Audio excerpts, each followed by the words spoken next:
നമ്മളിവിടെ കുറച്ച് ചെടികളൊക്കെ സെറ്റ് ചെയ്ത് വെച്ചിട്ടുണ്ട് കേട്ടോ. അപ്പോൾ നമ്മൾ ഇവിടെ ഉള്ളത് തന്നെ അത് ഒക്കെ ഒന്ന് ഓർഡർ അനുസരിച്ച് വെച്ചതാണ്. അപ്പോൾ ഇതിൻ്റെ ഫുള്ള് വീഡിയോ ഞാൻ ഇന്ന് 4 മണിക്കുള്ള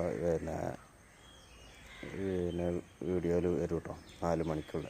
അപ്പോൾ ഈ വീഡിയോ നിങ്ങൾക്ക് ഇഷ്ടപ്പെട്ടിട്ടുണ്ടെങ്കിൽ ഒന്ന് സബ്സ്ക്രൈബ് ചെയ്യുക കേട്ടോ, ഒന്ന് ഷെയറും ചെയ്യുക, നിങ്ങളുടെ അഭിപ്രായങ്ങളൊക്കെ ഒന്ന് കമൻറ്റ് രൂപത്തിൽ അറിയിക്കുകയും ചെയ്യുക. അപ്പോൾ ഞാൻ ഇങ്ങനെ ഈ ചെടികൾ ഇവിടെ ഇങ്ങനെ സെറ്റ് ചെയ്ത എല്ലാ കാര്യങ്ങളും നിങ്ങൾ എൻ്റെ ചാനൽ കയറി നോക്കിയിട്ടുണ്ടെങ്കിൽ നമുക്ക് അറിയാൻ സാധിക്കും കേട്ടോ. 4 മണിക്ക് നിർബന്ധമായിട്ട് എല്ലാവരും ഒന്ന് കാണുക. പുതിയതായിട്ട് കാണുന്ന ആൾക്കാരാണെങ്കിൽ ഒന്ന് സബ്സ്ക്രൈബും ചെയ്യുക കേട്ടോ. പല ചെടികളും നമ്മളിവിടെ സെറ്റ് ചെയ്തിട്ടുണ്ട്. എല്ലാം ഞാൻ